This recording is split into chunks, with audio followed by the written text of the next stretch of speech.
Assalamualaikum warahmatullahi wabarakatuh. Apa kabar anak-anakku sekalian? Mudah-mudahan hari ini kalian semua berada dalam keadaan sehat walafiat. Bagaimana? Sudah siap dengan materi pembelajaran hari ini? Materi kita hari ini adalah tentang cerita pendek. Di ujung pembelajaran nanti, diharapkan kalian nanti bisa menulis, bisa membuat sebuah cerita pendek.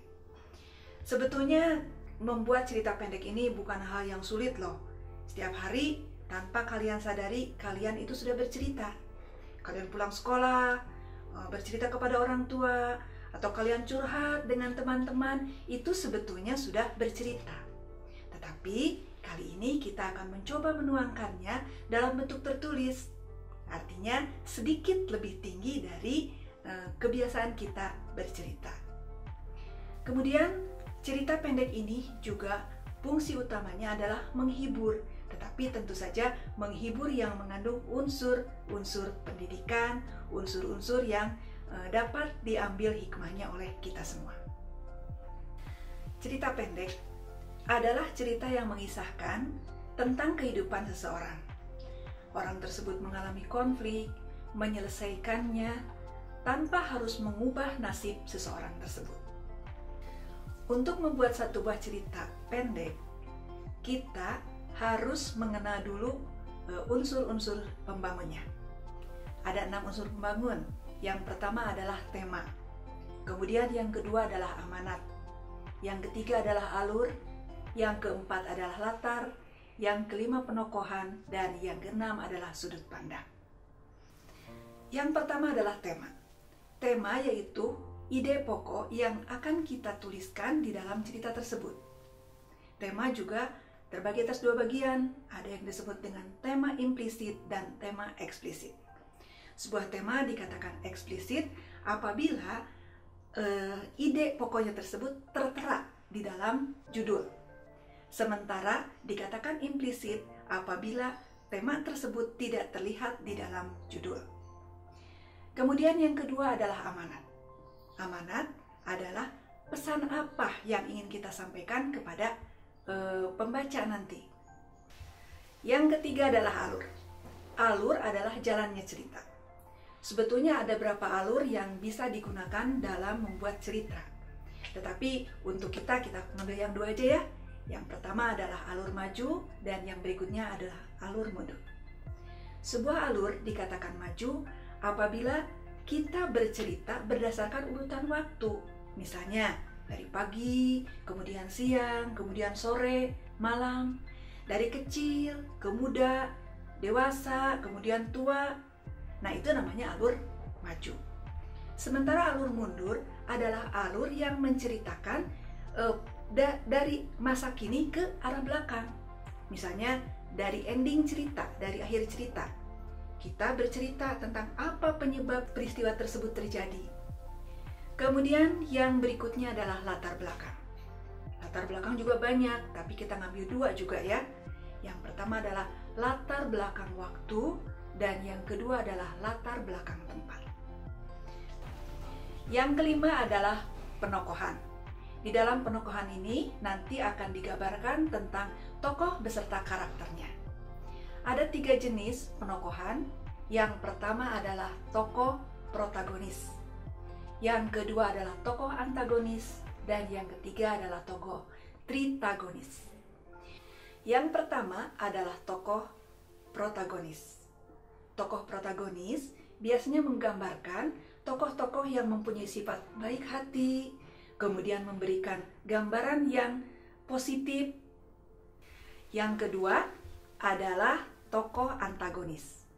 Berbeda dengan tokoh protagonis, tokoh antagonis adalah tokoh yang selalu menimbulkan masalah, selalu berseberangan dengan tokoh protagonis. Nah, kemudian yang ketiga adalah tokoh tritagonis.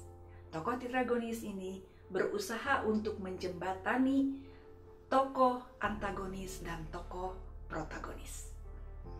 Yang keenam adalah sudut pandang. Sudut pandang yang dipergunakan dalam sebuah cerita pendek kebanyakan hanya menggunakan 2 saja. Yang pertama adalah sudut pandang cara aku, dan yang kedua adalah sudut pandang cara mereka. Sudut pandang cara aku adalah cara pengarang bercerita dengan menggunakan tokoh aku sebagai tokoh utama.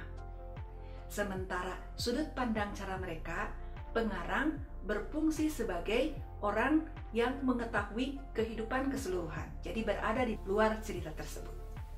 Nah, setelah kita tadi mengenal tentang unsur-unsur intrinsik, sekarang mari kita lanjutkan.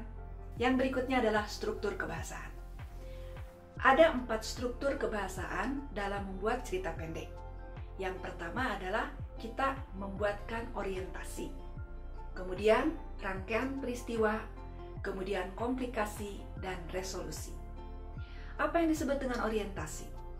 Orientasi adalah pengenalan, di mana kita sebagai penulis berusaha untuk menggambarkan siapa saja tokohnya, di mana, kemudian bagaimana situasinya. Pada tahap yang kedua, kita berusaha merangkaikan peristiwa. Orang-orang mulai bersentuhan, mereka bertemu dalam sebuah situasi, kemudian mulai meruncing pada adanya konflik. Berikutnya adalah komplikasi. Pada bagian komplikasi ini, konflik sudah mulai meruncing, kemudian mencapai pada puncaknya. Dan bagian ini nanti diakhiri pada bagian yang keempat, yaitu resolusi.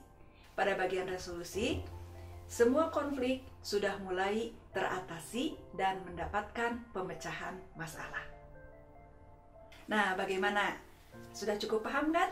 Ingat-ingat lagi ya, bahwa yang disebut dengan cerita pendek adalah cerita yang mengisahkan satu bagian kehidupan dari seseorang, kemudian dia juga dibangun oleh 6 unsur intrinsik dan mempunyai 4 struktur kebahasaan. Mudah-mudahan cukup jelas untuk kalian, tapi ingat, ini tidak berakhir di sini. Kalian nanti akan berusaha untuk mencoba membuat cerita pendek tersebut. Temanya boleh kalian pilih, mau tema dalam kehidupan kalian sehari-hari, atau misalnya tentang tema-tema yang sekarang sedang booming, boleh. Nah, nanti kalian buatkan, jangan terlalu banyak, yang penting memenuhi unsur kebahasaan tersebut. Dan nanti hasilnya boleh kalian kumpulkan kepada guru kalian masing-masing. Bagaimana, siap?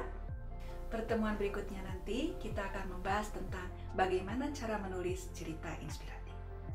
Rupanya cukup sekian. Terima kasih. Mudah-mudahan pembelajaran kita hari ini ada bermanfaat untuk kita semua. Demikian, Assalamualaikum warahmatullahi wabarakatuh.